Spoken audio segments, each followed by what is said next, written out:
to find the criminal conspiracy. Okay. I was just given a note by the Secretary of State saying that we're very close to a deal in the Middle East. That was the moment, live on camera, in the middle of a meeting, Donald Trump was told that Israel and Hamas were close to agreeing what Donald Trump would then describe as a peace agreement. This happened in Egypt on Wednesday night.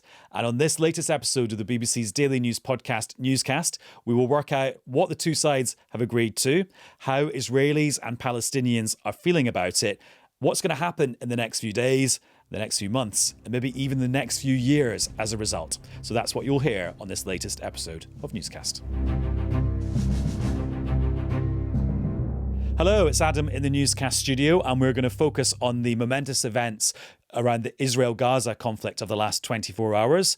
Israel and Hamas look like they have agreed part of a ceasefire deal, which includes the release of the remaining Israeli hostages in return for Palestinian prisoners being held in Israel. We will also see a massive influx of aid into Gaza, but there's lots of elements of Donald Trump's so-called peace plan that the two sides haven't agreed on yet. This is the start or the middle of a process rather than the end. So let's look at all the details. Let's look at what we know, what we don't know, and how people across the world are reacting to all these big decisions. First of all, we're going to speak to Lyse Doucet. We spoke to her earlier on this week when she was in Tel Aviv in Hostage Square, and she's there right now where it sounds like actually it's all revving up. Lyse, what's going on?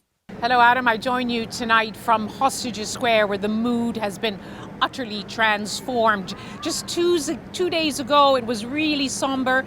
People were daring to hope that a ceasefire could be in reach. And this square, even in the dead of night, in the early hours of the morning, was filled with people who were dancing and singing and celebrating that at long last, the last of the Israeli hostages would soon be coming home. And I should warn you that a big concert is about to get underway, but we have time, I think, for a conversation before it does. Yeah, and we should just say that the scenes that you're witnessing just now prove that it's not just the families and friends of the hostages who are overjoyed at this news. It is a huge chunk of Israeli society. That is what the opinion polls show, Adam. Month on month, a growing number of Israelis agree that it was time to end the war, to end the military operations by the Israeli forces, to prioritize bringing the hostages home. Prime Minister Netanyahu kept saying that military pressure was helping, but the reality was, and what the hostages were saying, or the families of the hostages were saying, is that while the war continued, every day longer was a day of risk that their loved ones would not come home alive. And now, as we speak, the Security Cabinet is considering the ceasefire deal, which was hammered out in recent days in the Egyptian Red Sea resort of Sharm el-Sheikh. Once that deal is passed, then goes to the full cabinet, a ceasefire will come into force, and then the process of releasing the last of the hostages in exchange for Palestinian prisoners will get underway. And throughout the day, when we first came here this morning, there was a smattering of people, and now every hour the crowds get bigger and bigger, and you can just see it's absolutely packed now. They've been singing and dancing and singing the Israeli national anthem, waving American and Israeli flags throughout the day. And that's Lyse and I are talking at about 6 UK time, so a little bit later in Israel, and that's the situation at the moment. Also, Lyse, the fact that there are American flags there suggests that people are giving Donald Trump a lot of credit for this. They are, and I spoke today to a number of the organizers who are part of what is called the Hostages and the Missing Forum, and they have been an extraordinary group of people who came together very early on to provide some solidarity and to raise their voice together to call for the hostages to come home. Week after week, month after month, they filled not just the square, but the streets of Tel Aviv and Jerusalem Jerusalem in ever greater numbers, calling on Prime Minister Netanyahu to do the deal. They've also traveled the world over, including to Washington, to urge world leaders, most of all President Trump, to focus on this deal, to put pressure on the Israeli government as well as Hamas. And what we saw in recent days is President Trump, who seemed to have been very moved by the agony, by the pain of the hostage families who visited him and the released hostages who visited him in the White House, he started posting photographs of this very square packed with people with big banners saying now or never. And he started focusing on Israeli public opinion to say, I hear you, and I'm going to do everything I can to bring the hostages home. It was a real turning point, Adam. And so there's a sense, not just of relief, but of satisfaction. They finally got President Trump's ear. And Lyse, some of this might be superseded by the time newscasters are actually listening to this after we've been speaking now. But are the signs then that the hardliners in the Israeli government, who in the past would have blocked a deal like this, are actually willing to go along with it? No, they're not going to go along with it. They've made it absolutely clear. Some of the far right-wing ministers, the national security minister, the finance minister, they don't like this deal. They want the war to continue. They've accused Prime Minister Netanyahu of selling out.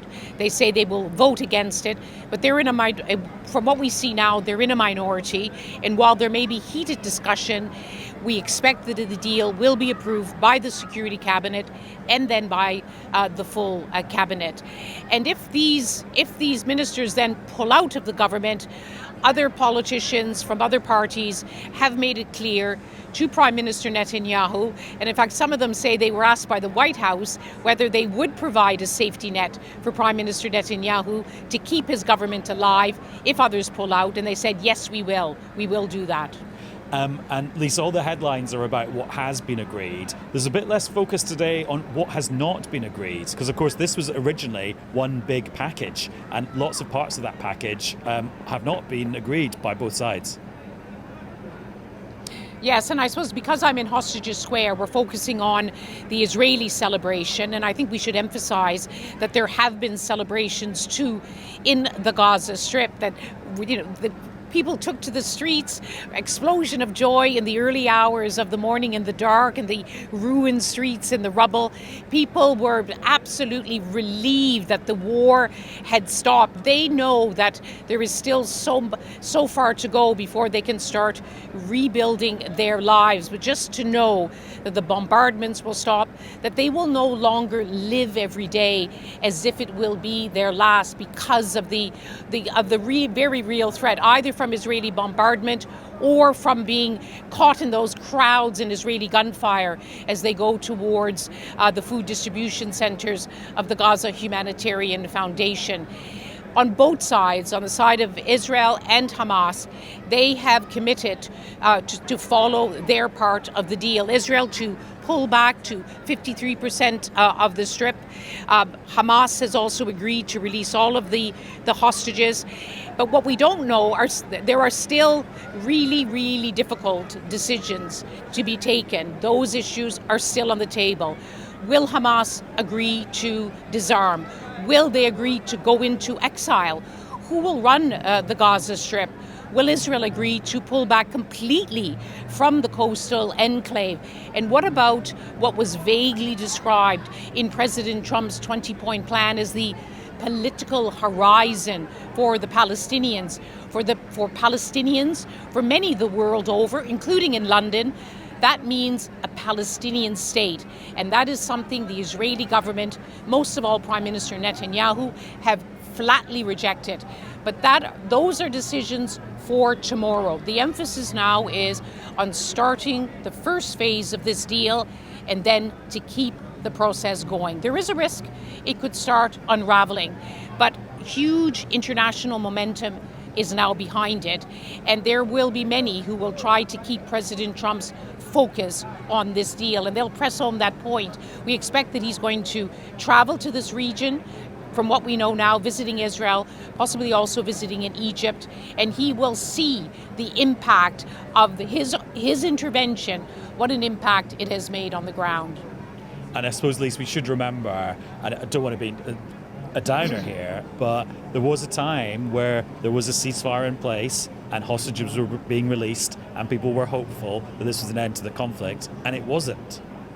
Yes, January the 19th, the day before President Trump was inaugurated for a second term into the White House, a ceasefire came into effect.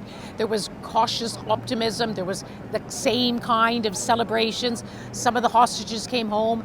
Hundreds of prisoners were released. And then in March, it all broke down. Prime Minister Netanyahu pulled out, saying that there was now a new deal on the table, that Steve Witkoff, President Trump's envoy, had a new deal, even though Steve Witkoff had been very involved in the deal in the ceasefire, which was in force. And so the military operations started again. The Israelis then cut off all food and water and essential supplies coming into the Gaza Strip. The government was accused of using starvation as a weapon of war. Israel denied it, and it was under huge international pressure that it started to resume the aid, but through that Gaza Humanitarian Foundation. And it bears mentioning that the allowing far more aid into the Gaza Strip, hundreds of trucks every day, 400 trucks every day initially, is also a key part of this deal. Well, Lyse, thank you very much. And I can hear some speakers revving up in the background, so I think that concert might be about to start. So very good that we could speak to you before you got drowned out. So thank you. Yeah, it's an extraordinary moment, Adam. It's just palpable. You can feel the joy here, even though some people say we're holding our breath until it happens, until we can actually see our loved ones. And for Gazans, they have been let down so many times before. But this is an extraordinary moment, and there's hope against hope.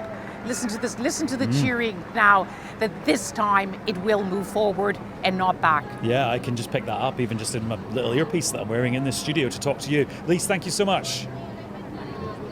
Thank you, Adam. Good to talk to you. Right, let's pick up on some of those things because we're joined from Washington by BBC News chief presenter and friend of Newscast, Sumi Somaskanda. Hi again, Sumi. Hey, Adam. And also on the line from Panorama is Jane Corbin. Hi, Jane. Hello, Adam. So, Jane, it's quite hard to work out exactly what's going to happen next. I suppose, well, we know what's going to happen next as we're recording this. It's the Israeli cabinet approving this deal. But then what's your take on what the stages will be after that? Yeah, and it's reckoned it's still hanging in the balance as we're speaking, but they are believe that they will approve it. The deal is that then within 24 hours, Israeli forces will draw back. They're not leaving Gaza altogether, which was a key demand of Hamas from the start and something that Benjamin Netanyahu and his government resisted. And they seem to have won that argument. They're going to pull back within 24 hours. And then within 72 hours, we should see the release of the hostages. That takes us to sort of Monday, Tuesday. And President Trump has said Monday, Tuesday, he would expect to see hostages finally released and coming out of Gaza. And I think we can reckon that if we see President Trump getting on a plane and coming to Israel, coming to the Middle East, that will be a very clear sign that at last this thing is on track for those hostages to be released, for the ceasefire to hold, and for hundreds of Palestinian prisoners to be released as well in exchange for the hostages. And Jane, we've talked about this before, that releasing the hostages and transferring them back to their homes isn't just a case of Hamas sort of clicking their fingers and it's done. It's quite a complicated process within Gaza. Yeah, and, you know, I've covered many hostage release scenarios over the years, and that is the real danger point, the release, because perhaps some want them to go and some don't. There's always tensions. We don't know exactly where Israeli forces will be vis-a-vis where the hostages are coming out from in Gaza, because Israeli forces will still be there. And of course, we know that it's not just Hamas, but Palestinian Islamic Jihad who is holding some of the hostages. So it's not as simple as Hamas, rounding them up and bringing them all out together. They may be held by different groups, different factions. That's the live hostages. It's believed to be about 20 are still alive. And then there are the bodies of, it's believed about 26 hostages. There are 2 unaccounted for. And that, I think the bodies will be a longer process, because it's been intimated out of Gaza that Hamas doesn't actually know where all the bodies are. So producing those bodies is going to be very difficult. And we've had instances in previous releases of bodies where they haven't been the person that Hamas says they are. And this has caused even worse heartache for the families, believing that they've received back a body, which it turns out is not their loved one. So it's a really complicated, really fraught, really difficult situation. And of course, some of the Palestinian prisoners being released from Israeli detention, that's quite a difficult thing to swallow for some Israelis. Very difficult. And some of the key names on the list have been Palestinian prisoners who've been inside for a long time, accused of murder, convicted of murder, some of them. And amongst them, very important figures like Marwan Barghouti, who is one of the West Bank leaders of Fatah. He's been inside for decades. And he was high on Hamas's list. He was in, he was out. We don't quite know whether Marwan Barghouti will be released or not, but it seems that the Israelis have stood firm against his name. So I think that's very much still hangs in the balance, and that is not a done deal yet. And Sumi, I think of myself as quite world weary, and it's rare that I wake up, turn on the radio and go, wow. But this morning was one of those moments. But I suppose you guys in DC saw this all unfolding in real time while a lot of us in the UK were asleep, because there was that moment where Trump was in the middle of a meeting and he got handed a note saying, this deal is on or about to be on if you make it happen. Yeah, and can I just express my deep admiration for Lyse Doucet, who was on with us in the middle of the night in Tel Aviv at, I think, 2 or 3 in the morning and has not gone to sleep since, and was delivering, of course, that same precise, insightful analysis at that hour. But we were running through that. And in fact, Tom Bateman, who's our State Department correspondent and spent several years in the Middle East as a correspondent for the BBC, he came into the studio and he said, did you just see that? This note was passed to President Trump. And it's interesting, in the past, it really shows that the change of communication style of this White House, doesn't it? That in the past, if that kind of note or conversation was had where you see the Secretary of State kind of leaning over and speaking to the president, you might have seen the president, get up or leave the room, or perhaps share the note with another cabinet member. Instead, the president turned right to the camera and said, that was, Marco was just telling me we're very close. So that transparency that we've seen throughout this Trump administration. And again, what did that note say? It said, we have a social media post for you to approve. And again, the communication style of this White House being that all of this foreign policy and domestic policy, for that matter, is communicated directly on Truth Social, President Trump's social media platform. But it was one of those extraordinary moments, really. And we had a sense after the several hours of negotiations that there was real momentum. President Trump kept saying, we're getting very close, very close. And indeed, we were kind of gearing up to that moment. And we had Tom with us kind of on standby, understanding that any moment it could happen. And then it popped up on Truth Social. And from there, we just kind of went on with analysis for hours. But there was a real sense of relief here in Washington. And this piece of good news, of course, if the ceasefire agreement holds, is one that many here are saying, look, this has to be attributed to President Trump and his power. And in terms of why they think it's worked this time round after many attempts, what's the White House's, what does the White House feel the key was this time? Well, the White House would say this is, President Trump's ability and his let's say, relationships with the Israeli prime minister, with the leaders in the region of Qatar, of Egypt, of the Gulf states, that was able to push this across the line.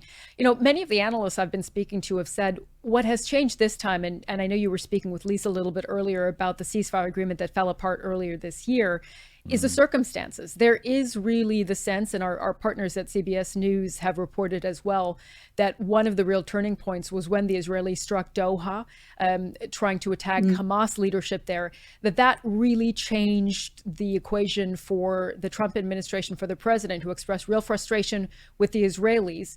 And, there is a sense that now was the time for this to get done, to push this forward. And, from January until now, we have also seen a real shift in President Trump's position as well. Of course, President Trump is a very pro-Israeli president, his cabinet members as well. But, in the past several months that we've seen this incredible devastation in Gaza, the starvation as well, and the fact that the attempt to militarize aid, as we know, through the Gaza Humanitarian Foundation, this Israeli and U.S.-backed aid foundation to deliver work that clearly did not work and saw hundreds of Palestinians shot near or at aid distribution sites, that there had to be another solution and way forward. And Adam, this, and Jane as well, and Lyse, who was on with us, the framework that President Trump introduced, that 20-point plan, is not very different at all from what the Biden administration introduced. But what's different now is the circumstances, and I should say, President Trump's pressure. And Jane, that timeline that Sumi was just giving there is such a reminder that in diplomacy in general and in the Middle East in particular, it's never just one thing. It's a combination of things that change over time. Yeah, and as Sumi said, there isn't a huge amount of difference between the Biden plan, back more than a year now, and the Trump plan. But what's changed is the circumstances. That Israeli strike on Doha, and only a month ago in September in Qatar, which actually killed the son and the chief of the office of Hamas, of the chief negotiator, who is now negotiating this, that was a turning point and a miscalculation, it's generally believed, by Israel. President Trump was furious. Qatar is a big American ally. The big American airbase at Al Ubaid is just outside Doha. The Americans were not warned in advance. They were only told as the Israeli attack began. It was a miscalculation, but what it enabled President Trump to do was to exert pressure on Mr. Netanyahu quite firmly. And we even saw him pushing and forcing, effectively, Netanyahu to call the Qatari prime minister and apologize. And Trump was in the room. So that it really, really changed the calculation. And President Trump was prepared to do what President Biden had not been prepared to do, which was to pressurize the Israeli government. And that, I think, has been a key factor in where we've got to today. And Sumi, do we know for definite that Trump is going to go and visit Israel this weekend, or is that conditional on certain things happening? And why is he sort of swooping in at this point? We understand from the White House that the planning is well underway, so it seems all but certain at this point that the president will go to the region. And, he wants to be seen on site. We understand he wants to take part in a signing ceremony of sorts in Egypt and then visit Israel as well. We know that the Israeli prime minister, after the announcement was made on Truth Social of the ceasefire agreement, had a phone call with President Trump in which he invited the president to speak in front of the Israeli Knesset as well. And that's something that apparently the White House has said that he is considering. So that might be part of this trip. But look, this is really a crowning achievement for President Trump. It's one that he is eager, of course, to say that he had a central part in, and the reality is that he did. And for him to be able to stand alongside the negotiators, alongside, his ally, the Prime Minister of Israel, Benjamin Netanyahu, and sign this agreement, that is, of course, putting his rubber stamp directly on this agreement, and in a way, also kind of making very clear that this agreement cannot fall apart in the next stages of negotiations. That is not to say that it won't, but him being there is a real sign that his expectation is that all parties here must continue to make sure that this deal holds. And Jane, I mean, this bit of the process has been very hard. The next bits are even harder. Getting enough aid in, getting Gaza not even rebuilt, but just sort of stabilized, making sure nothing goes wrong and there aren't any mistakes that jeopardize the rest of the timeline, creating a transitional kind of political or non-political, technocratic authority to run Gaza, let alone whatever happens after that. Yeah, I mean, not only has aid got to be surged in, and they're talking about 400 trucks a day, and actually that's a minimum requirement. They need more than that. I mean, most of the UN agencies have said today they stand ready to surge, WHO and UNRWA. But, as well as aid and, the terrible state that those people of Gaza are in, who've living in tents, who've all, especially in the last few weeks, been forced to leave now the north, as well as the situation that the population of Gaza is in, there are huge question marks, even about Hamas, demilitarizing Gaza. I mean, there seems to be an understanding that Hamas has agreed to give up its heavy weapons as part of this deal and the 20-point plan, but not its small arms. It needs to, or it believes it needs to keep those. That is something that Mr. Netanyahu has said cannot happen. There has to be complete demilitarization of the Gaza Strip. So, even that is uncertain. The aid situation is uncertain. These are just for tomorrow and the day after tomorrow, let alone what happens in a week or a month when we talk about stabilizing Gaza and bringing in some form of technocratic government, which also isn't decided. So, these are huge questions. And I think that it's going to be sequenced. First of all, the hostages coming out, the Palestinian prisoners released, but then what about Hamas? They've been offered security guarantees by America that the war won't start again and safe passage out. These things still have to be worked out. And I suppose, Sumi, as we've learned with President Trump, he can be very engaged with something and put lots of effort in and get results, but then he can be very engaged with something very different a few days later. That is true. And he certainly has plenty on his agenda. Of course, there is the war in Ukraine that is continuing, that, of course, President Trump has said has turned out to be the most difficult conflict for him to address. And President Trump isn't necessarily involved in all of the details of the negotiations that have been going on in the last few days. That's why he sent his mediators, his Middle East special envoy, Steve Witkoff, his son-in-law and close aide, Jared Kushner. He is quite eager to move this forward. But the reality is that the pressure is going to have to continue from the Trump administration. That isn't to say that President Trump won't be involved. And again, I think it's important to underline here, I said earlier, the circumstances have changed from the last ceasefire agreement. It's also important to say that it is President Trump's ability to put pressure on Hamas and on the Israeli prime minister that really pushed this forward and pushed the momentum forward to a point that we've gotten to this ceasefire agreement. Now, the question you're asking is, will that momentum continue with President Trump? Yes, there will be other items on his agenda, especially domestic items, with so much happening here in Washington and across the country.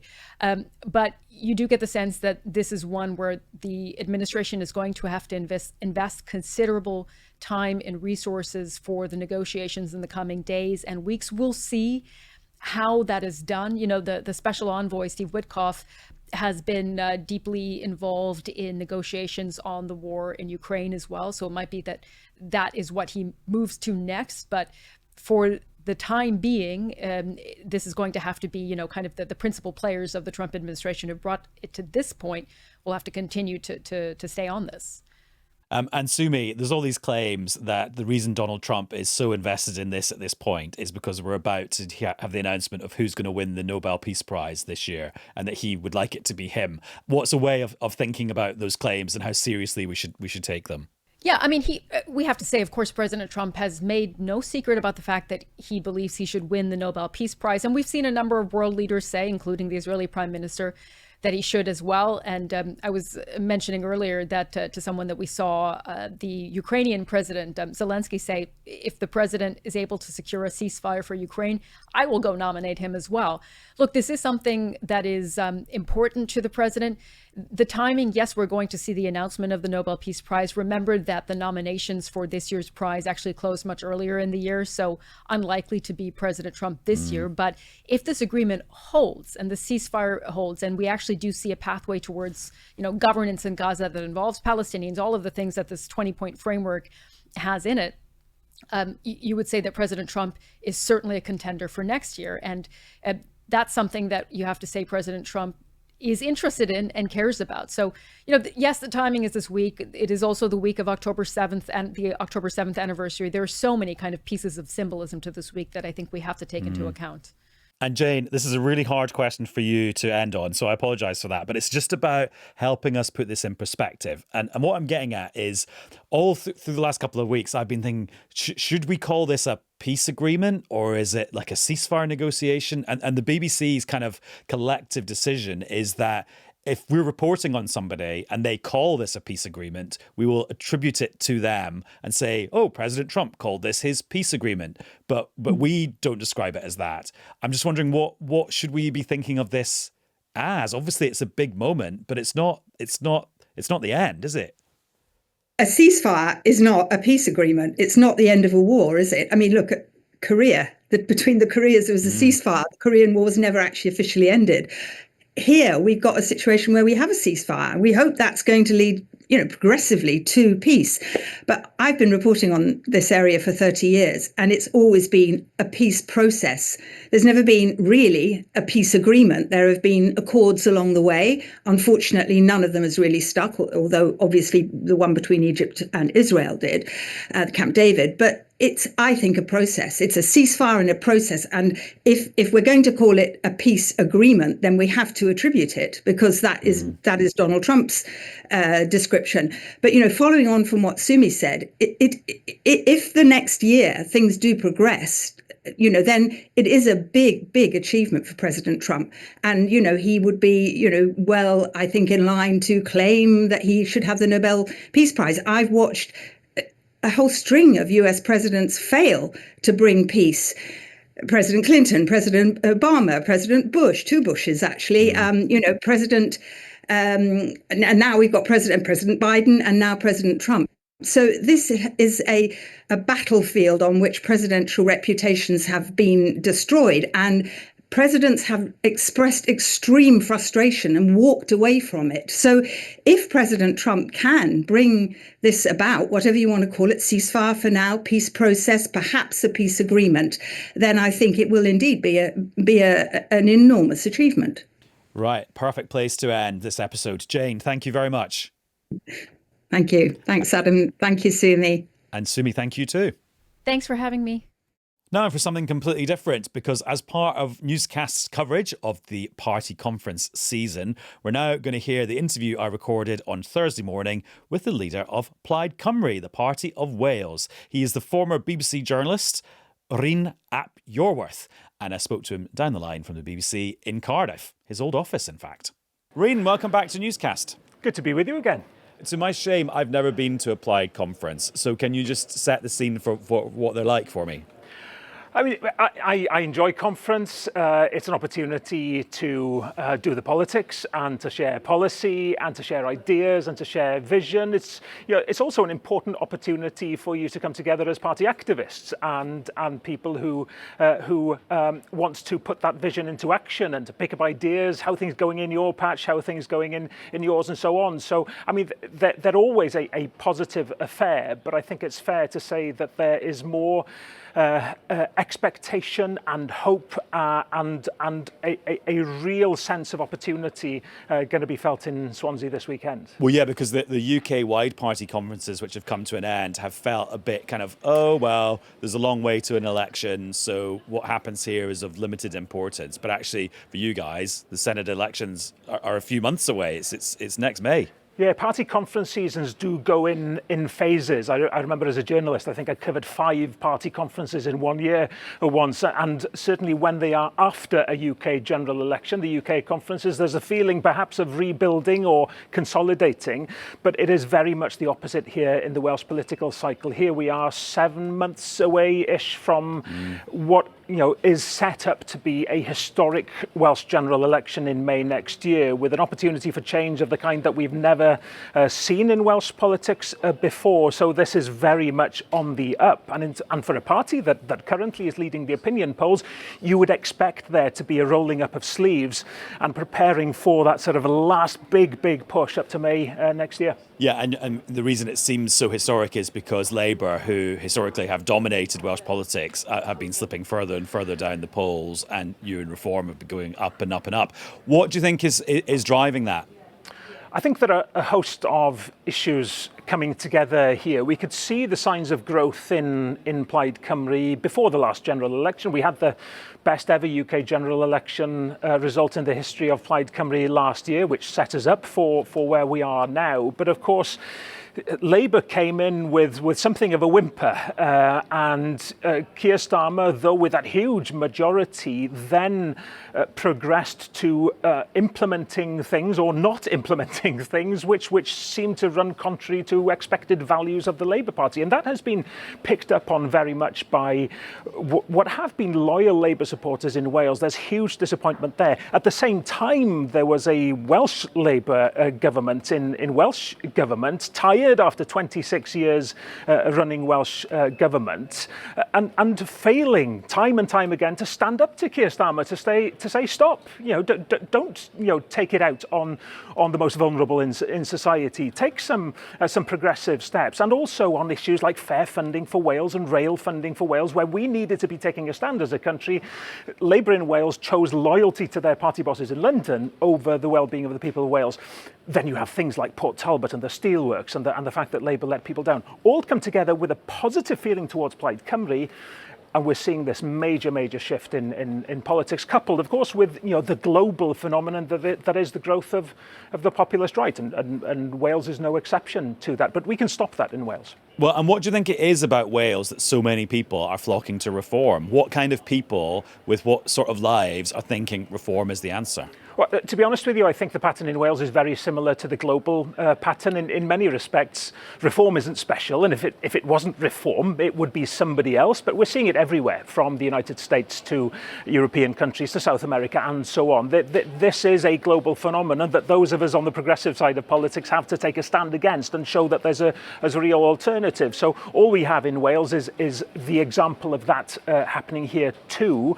The difference that we have in Wales currently is that in England, we are seeing reform pulling ahead of the old guard of Labour Conservatives. We'll see how long that lasts, but for the time being, they're able to put some gap between themselves and Labour and the Tories. In Wales, because of the presence of Plaid Cymru, a party that celebrated its centenary this year, we've been there at the heart of Welsh politics for a long time. People know who we are, and they are seeing us as an alternative on that progressive side of politics that we don't have. If we want to throw out the old guard, we don't have to opt for the populist right. So Plaid Cymru offers that alternative, and it feels as if people are seeing what that opportunity represents. Now, your tone when you talked about reform, you were scathing about them, but isn't that being scathing about the people who are tempted to vote for them? You're sort of suggesting that people who are tempted to put a cross in the box, although of course you've got a different voting system in Wales, so I mean that metaphorically, for reform, you're sort of suggesting that they don't really know what they're voting for, or they might be a bit stupid. Is that a very wise thing to do? No, I'm glad that you're asking the question in that way, because it's an opportunity for me to say, no, that's not at all what we're saying. We can see what the growth of the populist right looks like globally. I can see worryingly where that is heading. It's not about tarring people considering voting reform with that. It's about saying that's what the reform project is. And my argument is to people who are considering to vote reform, stop and think genuinely what they represent. Do you really understand that this is a party that, quite apart from sowing divisions and needing divisions and pitching neighbour against neighbour in order to thrive, but do you really want a party that votes against workers' rights, that talks openly about privatising the NHS, that talks openly about the possibility of getting rid of our democratic institution, the Welsh Parliament, and silencing Wales's voice and bringing back direct Westminster rule? Well, hang on though. You know it is not reform policy to privatise the NHS. Some people in reform have talked about different funding options in the past, but it's not reform policy now. And also, would they seriously be abolishing a democratic institution that they're probably about to become one of the largest parties in? And I also hear Nigel Farage saying that I don't want to privatise the NHS, but I've also seen and heard him for a very long time talking about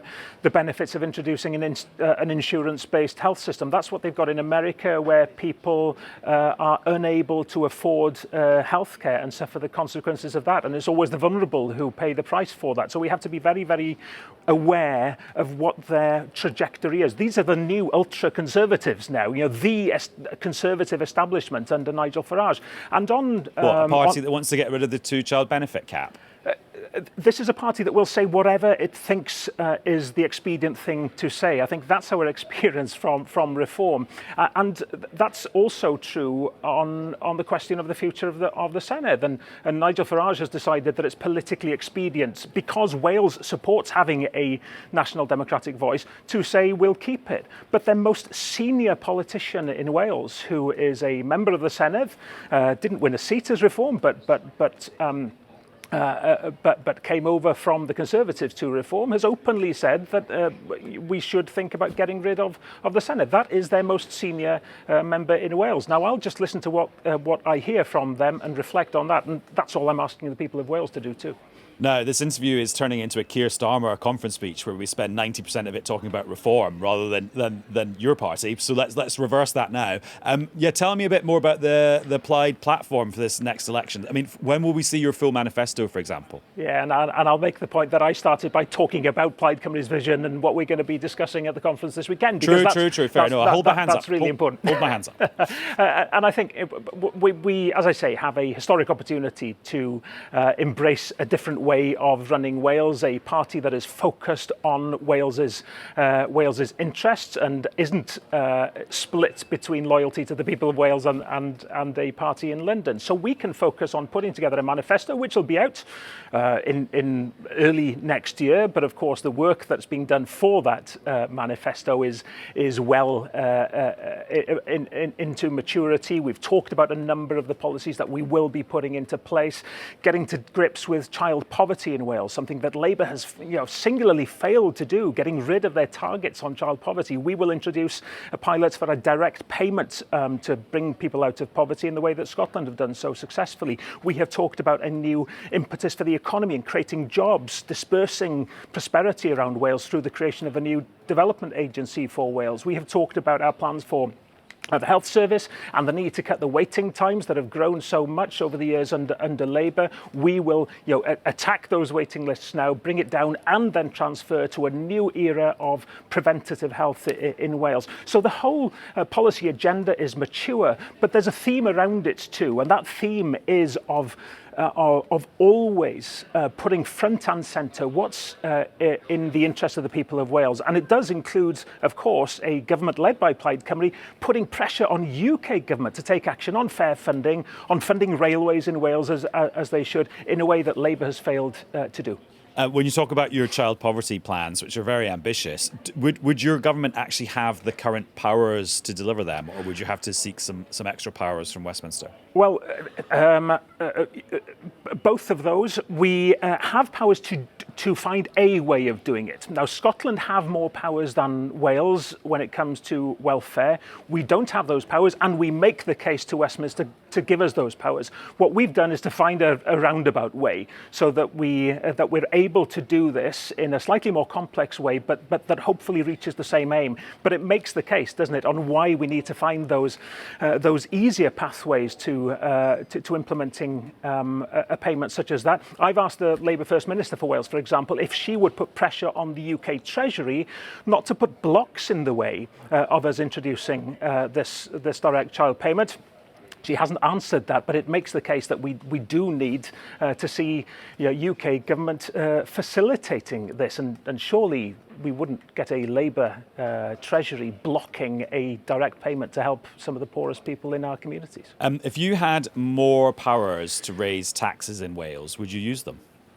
I think we have to be ready to think about the balance between the expenditure that we put into public services and what we ask people to pay in.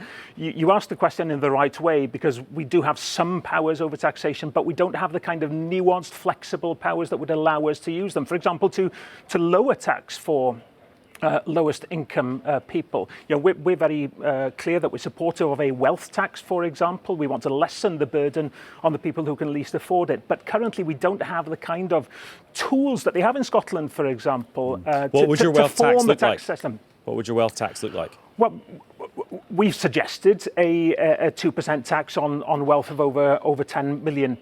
I think it's the principle that's most importantly here, and asking UK government, because this isn't a power that we have, asking UK government to engage with this, because even millionaires in the UK have come together, many of them in an organisation calling for a fairer taxation system where those with most are able to give a little bit more. We're saying, let's explore this, because we believe it would work, and we think it would allow us to create a more equitable society, or at least start the work.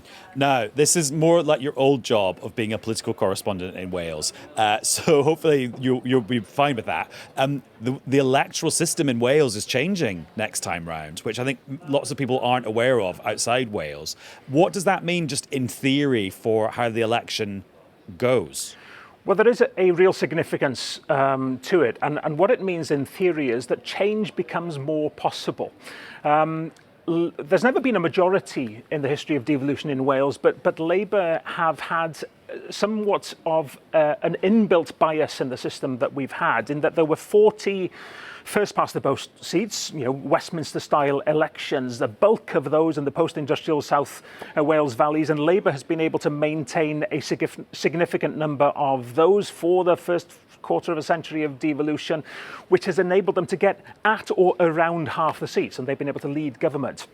Now we have a more proportional system which takes away that inbuilt bias. And there's nothing, I think, that's more of a block to change than people thinking change isn't possible. And for the first time now, they can see that, for example, in Plaid Cymru, there's a party that's united, that has a clear vision and a plan for government, but also they can see a route now to their votes actually counting, and them, by voting Plaid, actually getting a Plaid Cymru government. So I think there's a different mindset around this election. I think you're probably right. Not many people have clocked the detail of how it works yet. But I know from when the first elections were introduced in 1999 with 2 different ballot papers, and as journalists we were thinking, how do we explain this to the electorate? You know what? From the very first election, the Welsh electorate were very sophisticated and started voting one party on one ballot paper, one on another, because they could see the nuances of the system. And I think by May next year, people will understand, hold on, my vote really counts in this election. And so if I want Plaid, I can get Plaid by voting for them. Right, let's end where we began, talking about your conference. One of the things we learnt when we made a profile of you for the general election last year was that you come from a very musical family. You were in a band called 69. So I'm just wondering, does this weekend and gathering with all your colleagues and activists and friends offer some musical opportunities for you? You know what? I have never yet taken a guitar to the stage at the Plaid Cymru conference. I think I'll probably give it a miss again this year. I haven't yet taken a guitar to conference, actually. I think I'll be of service to everybody at the conference if I just strum a little bit at home before heading off to get myself in the right headspace and spare them that. So you're not going to do an Ed Davey style bid for Christmas #1 then, I'm guessing, from that Oh, answer. you've given me an idea now. Well, I mean, he got quite a lot of publicity for that. And I think didn't he make it to number 39, I think? So he did get into the top 4. Anyway. Yeah. Anyway, as you said, you're taking a vow of silence when it comes to music. Rhun, thank you very much, and have a great conference. Thank you. Good to talk to you.